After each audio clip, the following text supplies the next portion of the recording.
Hello everyone, it's Kyle from the podcast, and we are continuing the first time film watch series that I've decided to do on a monthly basis instead of a yearly basis. And I came out with the January video. I do like how that turned out quite a bit. There are some things I'm going to try a little different, so hopefully I can execute on those the way I want to.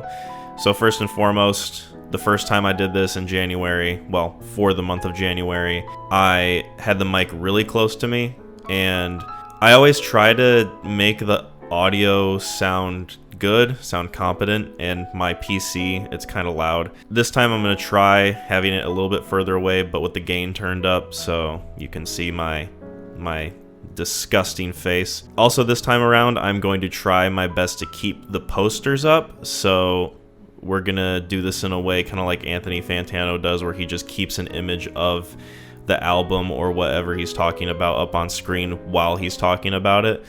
So we're gonna try that. I'm gonna see how it goes. I'm not gonna promise anything. Also, this time around, I want to actually include the directors of the movies that I talk about, because I figured that at least would be pretty important, especially if you're someone who might be interested in the movies that I talk about but haven't seen them before. And if you want to find them, me naming the director would be very helpful with that sort of thing in mind. So I'm going to do that now, from now on, instead of what I did last time, which was just name the movie and then talk about how I felt. That being said, we're going to get into the month of February 2023 first time film watches. Like the previous video, this is going to be in order of when I watch them, not necessarily the order that I score them, you know, best to worst, worst to best, that sort of thing.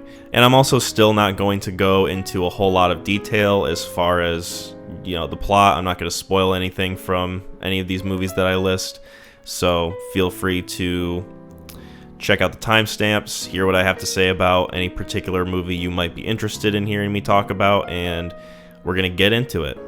So the first one that I watched in the month of February was the first Puss in Boots movie that came out in 2011. This one I just mostly checked out because I wanted to see what it was like before I watched the new Puss in Boots movie that came out this past year, Puss in Boots: The Last Wish, which I think it technically came out in 2022, so I might be wrong on that. I think I am wrong on that. Look at us. We're growing together. So yeah, I watched this movie and it was okay. It was alright. There's not a whole lot about it that's super memorable. I'm having a hard time even recalling what exactly happened. I know that this movie, which was directed by Chris Miller, by the way, I don't think I mentioned that. Unless I did, then I'll just cut this part out.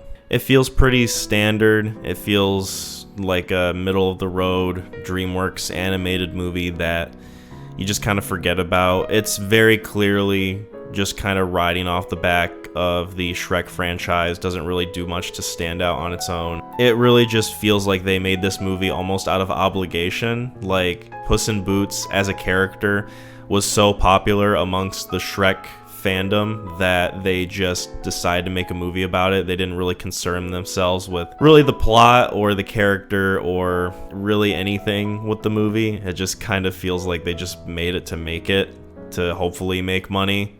Definitely feels like there wasn't much in the way of passion behind this movie. That being said, I will say that there are some interesting things going on with the action in this film. There's a little bit more elevation in terms of what the characters do physically, how they move on screen compared to the Shrek films. Something that the Shrek films, at least, you know, the first and second one especially, have that kind of go against them is the animation itself and how stiffly the characters can look like they're moving, and how it doesn't really look like anything has any flow to it really at all, especially with the first one. This one definitely has more of that, and it feels like the animation quality, at least, is a little bit better than those like early DreamWorks films. But then again, that's not too much in the way of high praise, because that's just how animation has worked in general, not just for DreamWorks, but Pixar and Disney and a lot of other studios that have been around for a while, which I think those two are mostly what I can think of right now. But yeah, Puss in Boots, You don't really need to watch it in order to appreciate the sequel. I think that you can probably just skip it unless you're like a huge fan of Puss in Boots. There's some kind of surface level enjoyment you can get out of it. Some of the action's fun, and you might find it funny. I personally didn't think it was too humorous, but you might think differently than me.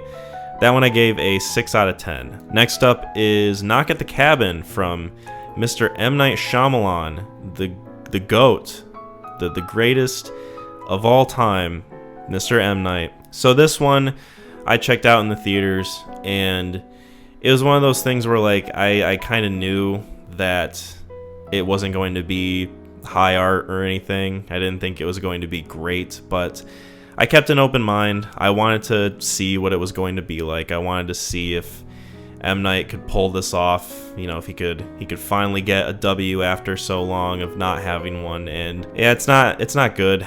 It's definitely not the worst M. Night movie that is out there. It's not the worst one that I've seen. Certainly not even the second worst, or possibly even the third worst one. It's just whatever. I want to start with the positives. I think that Dave Bautista is the best part of this movie. I think he gives a really good performance in a movie that doesn't deserve it necessarily, because I think that he just stands out above everything else in terms of what's going on in this movie, and I think he does a really good job of playing that specific character. And not that the other acting is bad. I liked the two guys that played the main couple, and I liked the other supporting cast that is on Dave Bautista's side. Really, if anything, the weakest in terms of the cast was the little girl. I mean, at that point, I blame the director and the writing of the movie, not necessarily the actress herself, for putting a child actress in that position and having her say those lines, not really feeling too natural. You can just kind of tell an adult wrote it, especially when it comes to an M. Night movie when he has children in it. Moving on to the other elements, I do think that some of the visual stuff is kind of cool. It feels like at least M. Night tried a few different things when it came to the cinematography and the way that it was filmed.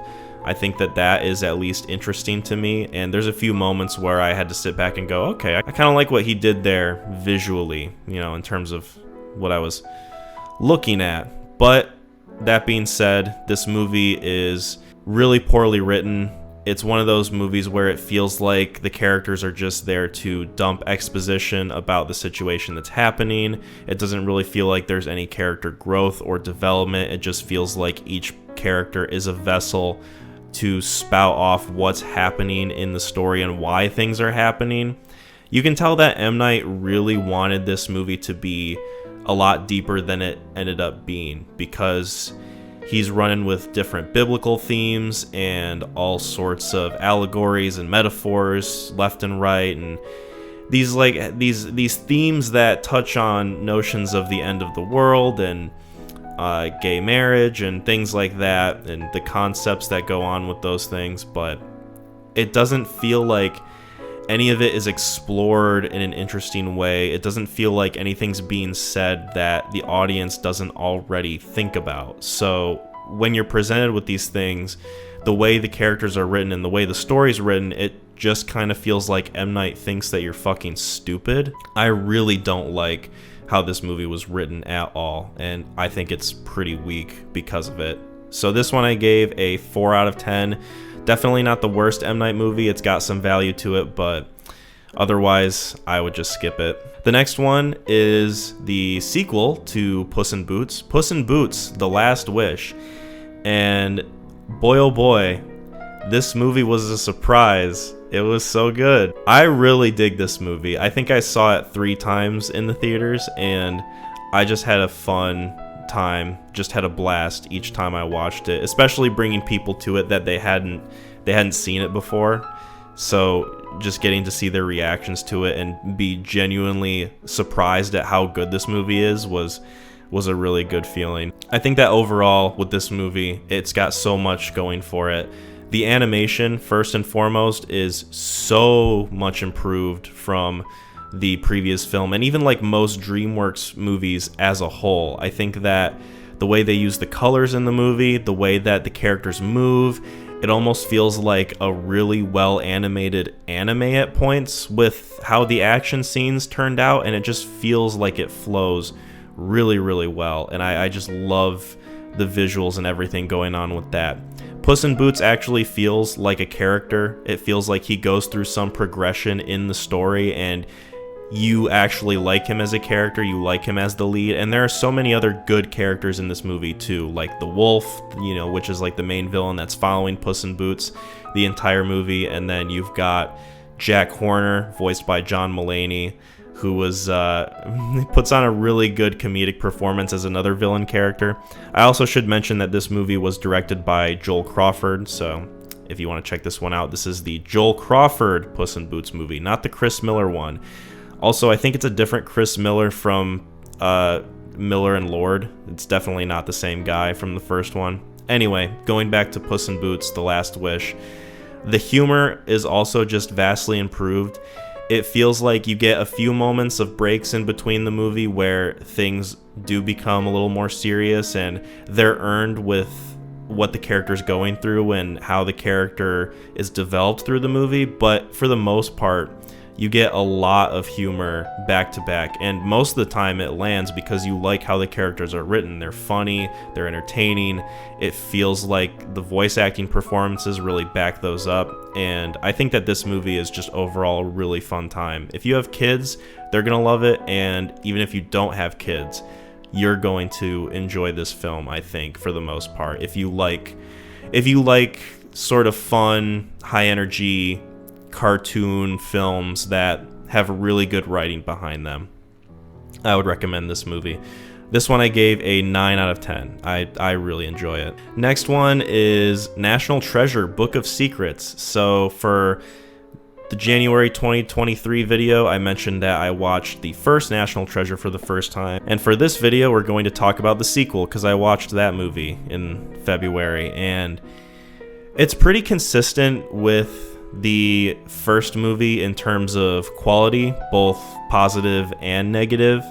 I would say that I definitely still like the first one more because it feels more like a novelty. It feels fresher, obviously, because it's the first of its kind.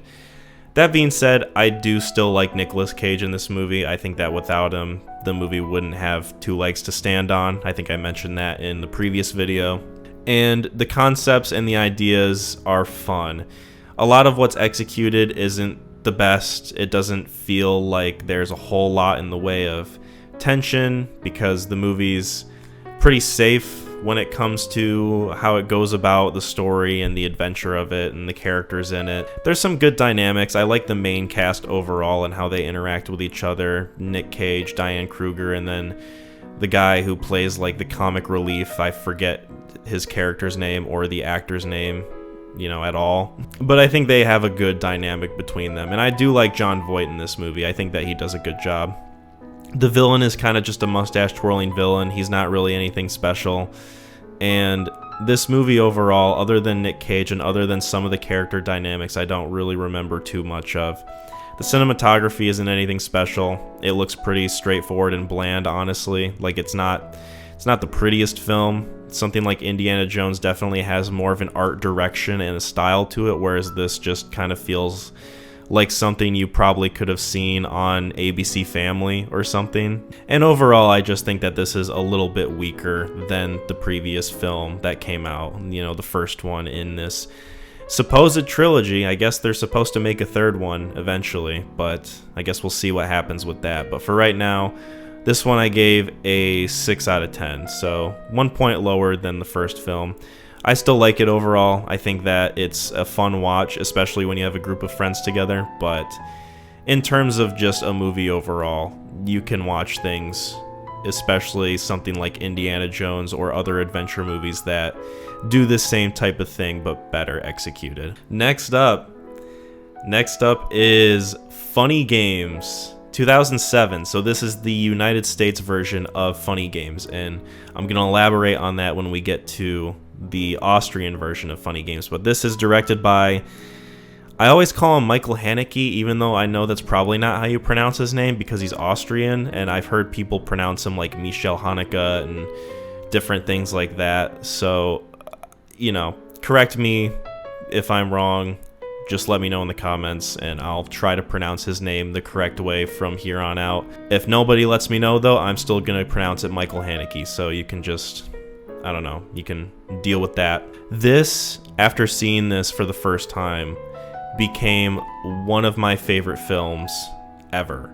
I love this movie, and it's not one that a whole lot of people know about, at least when I tell them about it in person. Obviously, this is a film that I think a lot of film bros and film heads know. This is a movie that has so much going for it in terms of the characters, the writing, the themes, the overall goal of the film, and the goal that the director had with the movie. So this film is a remake of the 1997 version of Funny Games that came out in Austria, which was also directed by Michael Haneke.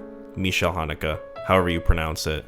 And the director of this movie made this film with American audiences in mind because it's a direct critique on the sort of horror tropes and what audiences expect out of horror movies and how sort of predictable they are, what kind of result people want from a movie like that versus the reality of a situation that would actually play out like this. And I think that the satirization / execution of this kind of take on the horror thriller genre is just amazingly done. I absolutely love this. The tone of this film I'm a huge fan of. I love how the characters speak to each other. I love the acting that goes behind it. I think that this version of Funny Games, in terms of acting, is the best out of the two. And overall, I just think that it's a wonderful film experience that you need to check out. This is one of those films that is pretty divisive between myself and my girlfriend because she watched it with me and she absolutely fucking hated it.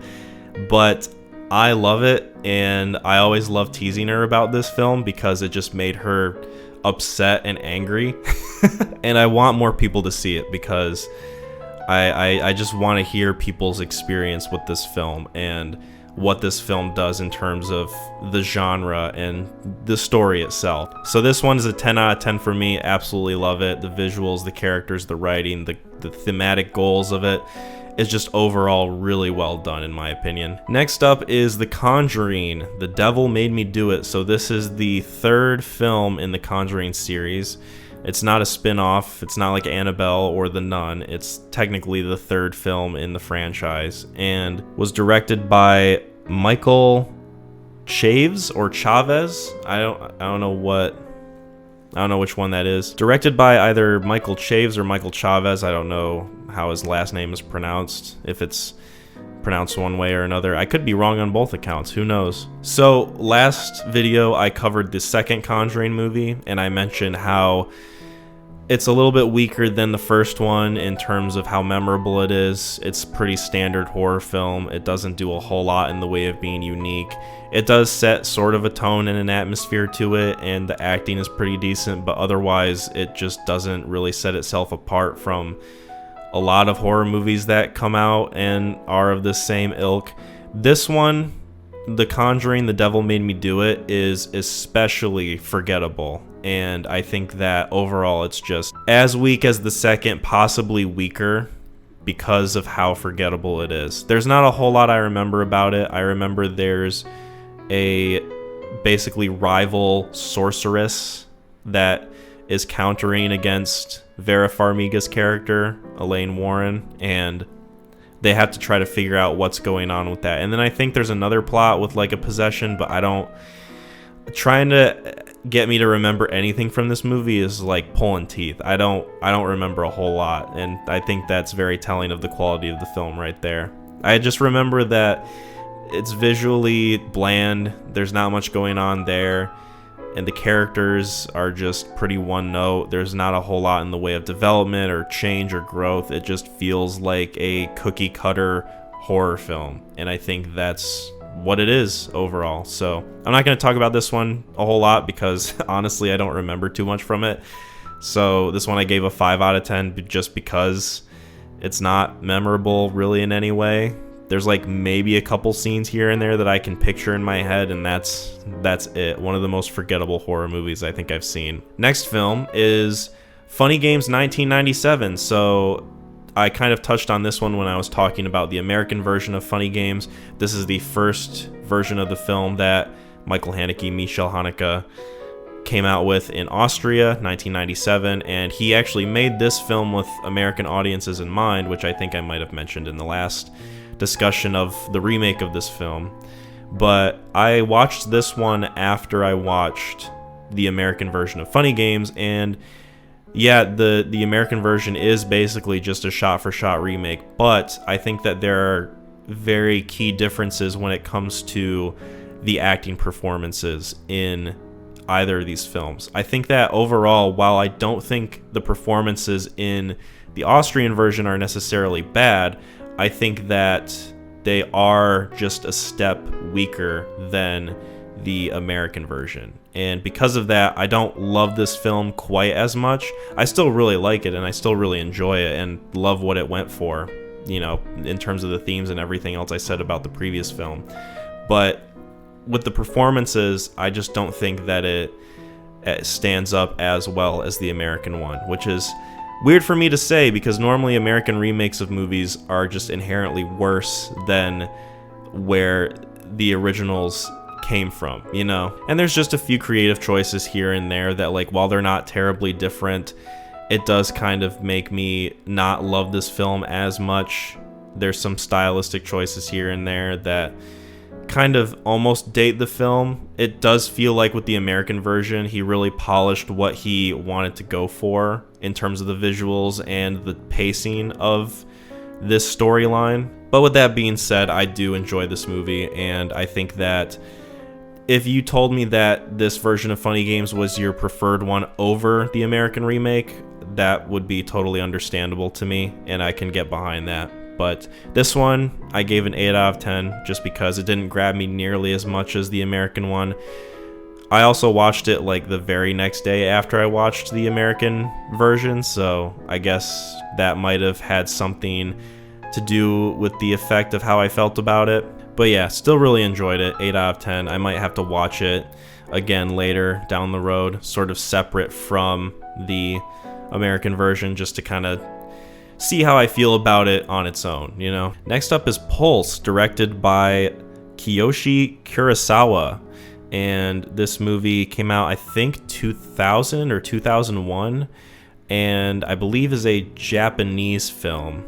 It's sort of a horror movie. It kind of delves a little bit into psychological horror at first and then sort of expands into something a little more nefarious. I don't want to give too much away about it because I did enjoy this film. I think that overall, the biggest thing this movie has going for it is the tone of it and the atmosphere that it sets up for itself. I think that when it comes to feelings of isolation and conveying sort of liminal spaces and the people in the environment and how they interact with each other, I think just adds to the spookiness and the unsettling nature of this film. I think that just in terms of being a really creepy movie, this film does a great job of being just that. It's one of those movies where if you don't read much about it and you don't know really what it is and you go into it, you can't really predict where it's going, and I appreciate that a lot when it comes to films in general, but especially a movie like this, where it just kind of relies on the surprise of the premise and the perspective that the characters have of the situation that's going on. Like I said, I'm not going to spoil it. I'm not going to give anything away. You should check this movie out. I think it's pretty well done, and I think deserves more eyes on it overall. There's some things about it that are a little bit dated, just being a product of the early 2000s. Some special effects that don't look great, especially towards the end of the movie, and it's one of those films where you could argue that the ending of it is sort of a little too ambiguous with where it leaves things off. Personally, I enjoyed it overall, but there were some things about it that just left me wondering whether or not it could have been done better. But overall, this one's an 8 out of 10. Thoroughly enjoyed this, and I recommend you check it out if you like slow burn horror films. Next one is Ant-Man and the Wasp, which was directed by Peyton Reed, is the third in the Ant-Man trilogy and the 479th MCU film. This one is not good. It's not good. I wouldn't say that it's particularly awful. I wouldn't say that it's necessarily bad, but it's just really bland, and there's not a whole lot going for it in terms of what would make it stand out with the MCU, and especially with the current batch of MCU movies that we've been getting, which have been really half-baked, honestly. And this one doesn't help when it comes to a lot of the lineup of films that we've been getting for the last 1 or 2 years, with the exception of Spider-Man No Way Home and Guardians of the Galaxy 3, and maybe Shang-Chi a little bit. That one's pretty decent. This one, to me, is one of the worst ones in the MCU, probably next to, what was it, Elementals? What the fuck was it called? Probably next to the Eternals, honestly, in terms of the quality. Like, it's very middling. It doesn't feel like there's any proper build-up. A lot of this film relies on the idea of Kang as the next big bad guy, and his introduction just feels kind of underwhelming. You know, I'm not going to comment on Jonathan Majors, really, and like everything that's going on with him, with law enforcement and everything like that, but I will say his performance wasn't bad. I didn't think that it was necessarily bad. I just think that when it comes to MCU villains, I think a lot of people viewed this movie and thought that he gave a really good performance, and while I don't think that it was the worst thing ever, I don't think it really stood out either. Him as a villain and the movie's reliance on him as a villain just doesn't feel like it's properly earned. It doesn't feel like you're rewarded for waiting for the next big bad guy, which this was supposed to be it. Who knows what's going to happen with Jonathan Majors and all the legal trouble he's in, but I guess we'll see how that turns out. But going back to this film itself, you can just tell a lot of it is just green screen. It's just special effect after special effect, so there's no level of real tension or anything. And not that special effects are just inherently bad, because they're not. They can be used in a good way, and if they're done well, they can really immerse you into a film. But with something like this, it just feels like it was thrown together in one of the most lazy ways possible. This movie marketed Bill Murray being in it, and his character just doesn't matter at all. He's on screen for maybe 5 minutes, probably not even that, and they just kind of do away with it. Like, I don't want to give anything away, but it just feels like his character is absolutely useless, and there was no purpose to it whatsoever. And there's a lot in this movie that feels like that. There were some funny moments, some moments that made me chuckle, but again, it's kind of unbalanced when it comes to how serious this movie kind of wants to take itself sometimes, because I think that Ant-Man is the strongest when, one, he's part of a group, when he's not the main focus, but he's in addition to a team, like in Avengers, Endgame, and Infinity War. Well, I guess mostly Endgame.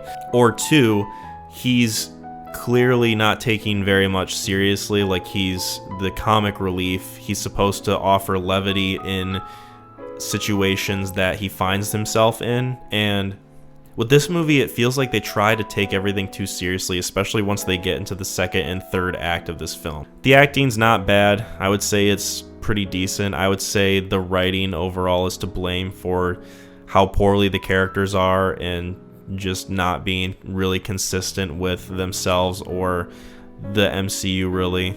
And this film, much like a lot of the MCU films that have come out recently, just feels like it doesn't really matter. You don't get a sense of the stakes. You don't get a sense of what's going on there in terms of being able to get suspense or get tension from the story and what's happening. It just doesn't feel like anything in this film matters. So I'm going to stop rambling about it. I'm going to give this a 5 out of 10. Just, yeah. Next up is Tar, directed by Todd Field, starring Cate Blanchett. I really enjoyed this film. I think that overall it is an excellent character study. You're really following this character who is just portrayed very well by Cate Blanchett. Like, I think this is probably one of her best performances ever. And I think that the cinematography is great. I think that the story is compelling. It is almost comparable to There Will Be Blood with Daniel Day-Lewis, where you're just following this character who is just super selfish, super morally gray, and makes decisions that only serve herself, and you kind of get to see that spiral out of control. And it's compelling because A, the writing is good, and B, the performance from Cate Blanchett is just really fucking good. It's immaculately shot, it is just very well directed, and I think that this is one that people should check out. If you like a good character study film, I think you'll like Tar, and this one I gave a 9 out of 10. Aftersun was directed by Charlotte Wells and follows a father and daughter as they go on vacation at this hotel resort. I think it's set in like the 90s or something like that. And this one is a sort of slow burn character film. You get to see the dynamics of this relationship between a father and his, I think she's 10 years old in this film, his 10-year-old daughter. And you get to kind of learn the sort of struggles of being a father struggling with mental illness and depression while also trying to be a good dad to his kid. And this film really did get me on an emotional level. I think that overall, on a technical level, this film works very well. It's shot competently. I love how sort of fuzzy and dreamy it feels. You're viewing it kind of from the lens of home videos, but it also is just being a situation that's just filmed and you're watching it, and I think overall it complements the tone of what the film's going for very well. I think his name is Pedro Pascal. I could be wrong on that, but I think his performance is really good, and I think that he delivers very solidly on playing this father figure in this film. It's a little slower paced, it's a little bit of a build up, and you're kind of left wondering where it's going to go eventually, but I think that the last 20 minutes of the film really cap it off in a very satisfying conclusion. And I think that while I was watching this film, it went from an 8 to a 9 just because of that last 20 minutes alone. And I think that it is just really great. So this one I gave a 9 out of 10 as well. So I recommend this one, especially if you like slow burn character films. Next one I watched was Pontypool. This was a film that Mac recommended for the podcast, so I checked this one out. And it was directed by Bruce McDonald. It's about like a radio disc jockey who's dealing with some sort of apocalyptic event. I'm not going to get too much into it, but it's more of a sort of tongue-in-cheek horror film that does kind of take itself seriously, but also doesn't really take itself seriously. It's got an interesting tone that I think could possibly work, but I don't know if this film really lands it 100%, you know? I like the main actor. I think that he does a decent job, but overall, all the other supporting actors, I think that their performances are pretty weak overall, and a lot of the character writing and the character dialogue certainly doesn't help with that. I like how this movie's shot for the most part. There's some cinematic choices and editing choices specifically that don't feel great, but I like the tone that this movie is going for, and I like the atmosphere that it sets up. And I think the first act is just generally, aside from the acting and some of the dialogue, really well done. It kind of sets up the world and what's happening and only shows you really the perspective of him in the radio booth as things are happening in the real world, and he's getting calls from these people in these perilous situations, and it's just very compelling from that point. From there, the movie gets a little bit weaker. It kind of sort of, I don't want to say nosedives, but it does take a few steps down from what it was in the first act going into the second and the third act. And overall, it's just a very messy film that feels like it has a little bit of coherence here and there, and when it does, it is an enjoyable film to watch, but overall, it's just very messy. That being said, I gave this one a 6 out of 10. It's for sure closer to a 5 than a 7. But overall, I thought it was entertaining at least. I can't say that I was bored watching it, and the filmmaking and the tone of it really did kind of help set the mood for what I was watching, which was a, kind of a survival horror film from the perspective of a radio guy. So that itself was pretty interesting. Next up is Timeline, directed by Richard Donner, and it's about time travel, kind of, and it's just bad. It's just a bad movie. The effects are pretty cheesy, the acting's pretty cheesy, the writing is just not good. and it's one of those films that you can watch with a friend group and laugh at how bad it is. It's just severely dated. It's super predictable. You can kind of tell where things are going and what the characters are supposed to represent, and almost kind of how caricature-y they end up being. Like, David Thewlis is clearly supposed to be like the villain character, and then there's a romance between Gerard Butler's character and then this chick who's in like the 1400s that they go back in time and meet, that you can tell is just going in a certain direction. It's just very goofy, and it's one of those movies that takes itself way too seriously and thinks that it's super cool when it's just kind of lame. I'm not going to spend a whole lot of time talking about it because I feel like there's not much I can say that would convince you to see it or check it out unless you want to get together with some friends and make fun of it. I think that's the biggest thing you can do with this film, but I gave it a 3 out of 10. It's not like completely terrible.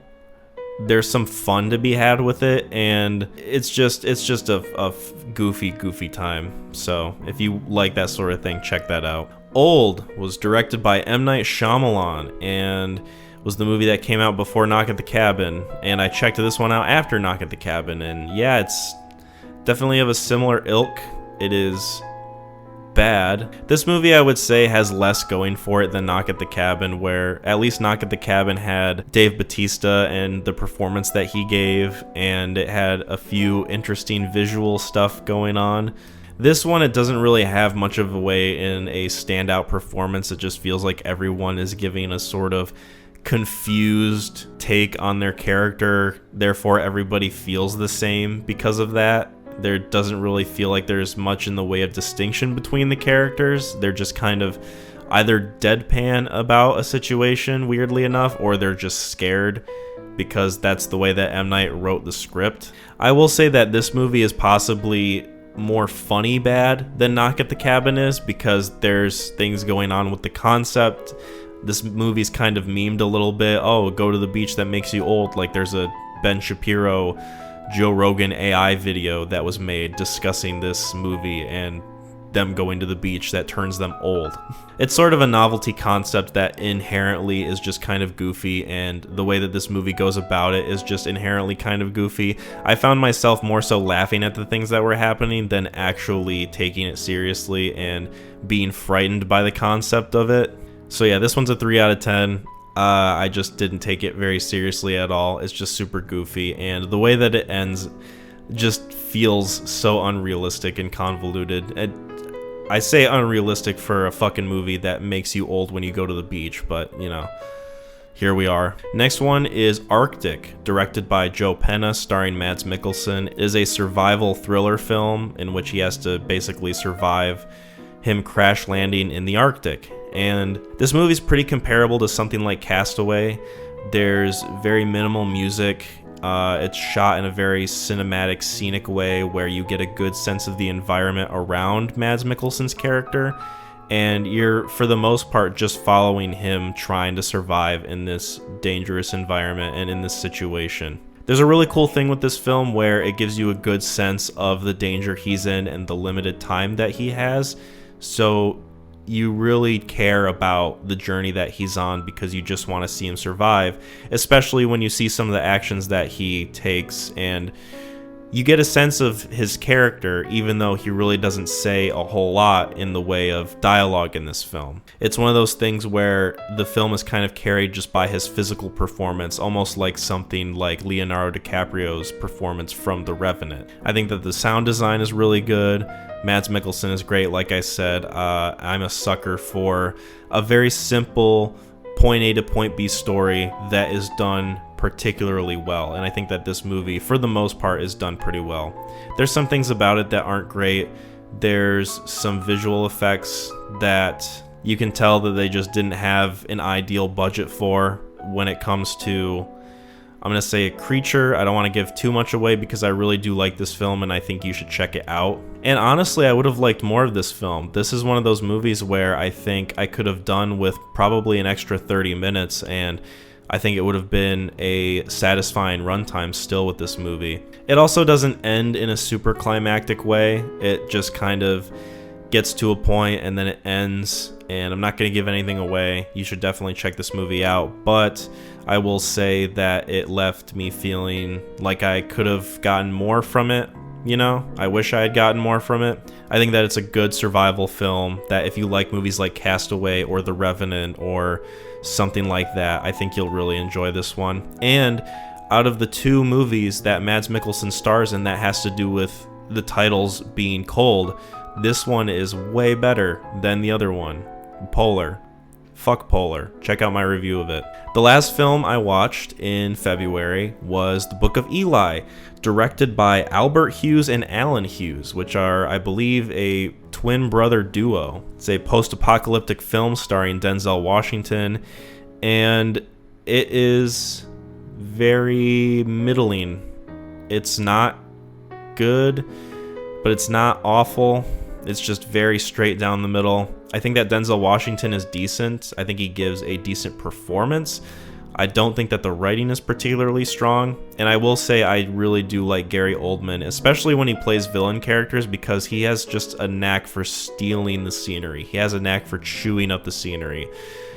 Like movies like this or movies like Leon the Professional. Whenever he plays a villain character, it's just compelling to see. And I haven't seen a bad performance from him yet, so this one, I really like what he delivered with the villain character. That being said, the writing isn't great. It's very on the nose with the themes and what it's going for, and obviously it has a lot of religious themes going for it, and because of it, it can almost feel kind of preachy in a way. There's just some choices that it makes that feels like it holds the movie back in what it's going for with the story. With something that kind of frames itself as a more darker, serious, like more serious than Mad Max type of post-apocalyptic story, you would think that it would delve a little bit more into the darkness of it and the seriousness of what's going on and the overall tone of the situation of the film, but it does kind of present itself a little more goofy, but in a way where I don't think it was on purpose. This movie does kind of take itself a little seriously in some moments and not so seriously in others, and because of that,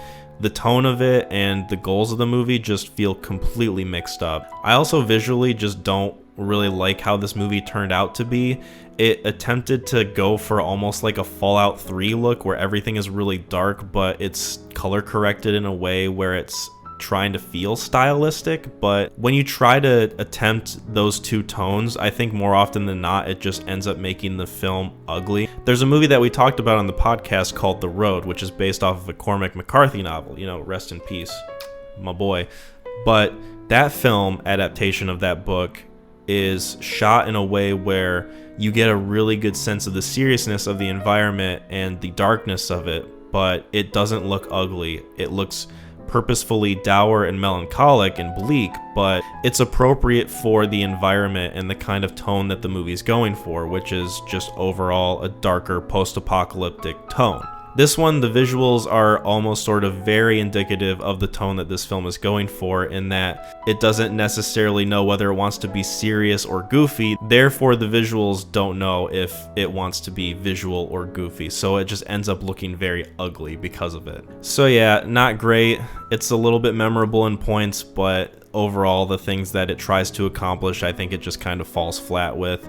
There's some things that it does well, some of the performances, especially from Gary Oldman, and I am a sucker for post-apocalyptic survival stories, but overall there's a lot better ones out there than this one. So this one I gave a 5 out of 10, closer to a 4 than it is a 6. And that is it for the February 2023 first time film watches. We're gonna see how this video turns out. Hopefully you guys enjoy it. In 2 weeks there is going to be March, and then 2 weeks from that it'll be April, so on and so forth, until I reach the point where I'm currently at. Appreciate you guys checking this out. Let me know what you think of it, and I will talk to you guys next time. Bye.